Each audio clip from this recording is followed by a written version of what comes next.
Hi, my name is Justina Dika Oha. My name is Folusho Aribisala. Hi, my name is Ashley Emmanuel, and I'm in Lagos Startup Week 2023.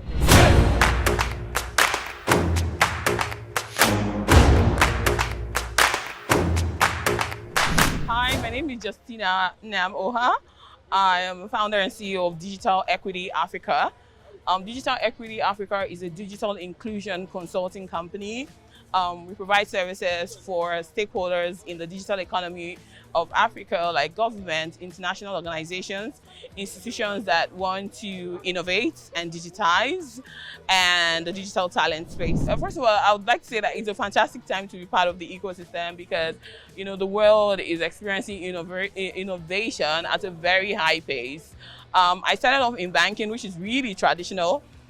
But if you look at the traditional sector and the tech ecosystem, there are a lot of alignments. So for example, when I was in banking, there was a product that was rolled out at the Den of Shenik Bank, and we had to sort of find ways to include market women into the banking system. That's what we call digital inclusion today, except that bankers would go collect their daily contribution in markets and things like that. In terms of the drive for innovation is very similar, but the approach is definitely different.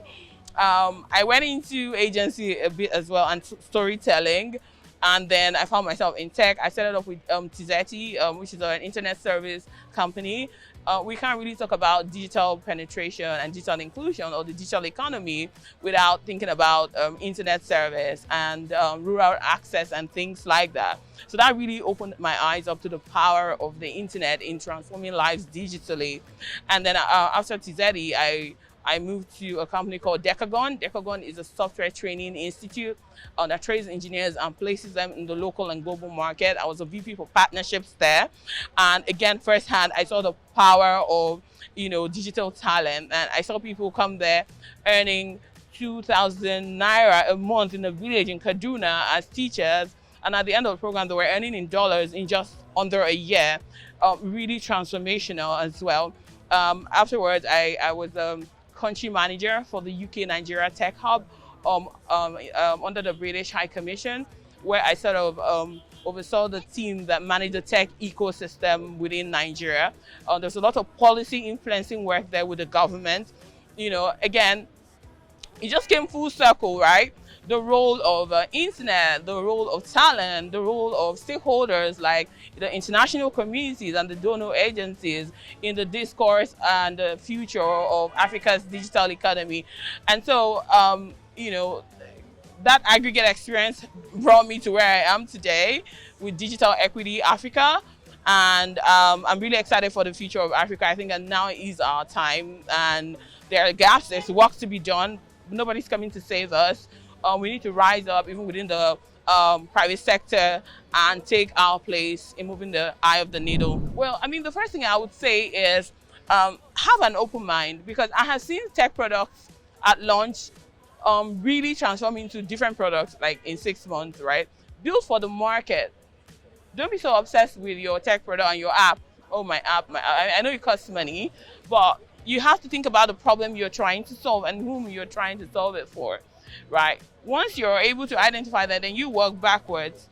I know that the tech ecosystem is really fluid, and that is probably a prerequisite for innovation as we see it today. But also there has to be structure somewhere in there.